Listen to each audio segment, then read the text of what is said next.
अस्सलामुअलैकुम नाजरीन, आज की ताज़ा तरीन और सबसे बड़ी खबर से आपको आगाह करते चले। महकमा मौसमियात की जानिब से एक और ख़तरनाक हाई अलर्ट जारी कर दिया है। जी नाजरीन, मज़ीद हम आपको बताते हैं इसी वीडियो में। इस वीडियो को आखिर तक लाजमी देखना।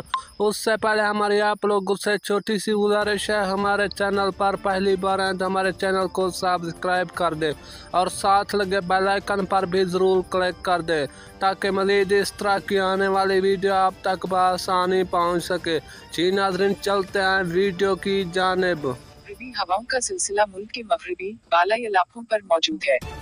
बहिरा अरब से मरतूब हवाएं मुल्क के वस्ता और मशरकी हिस्सों में दाखिल हो रही हैं।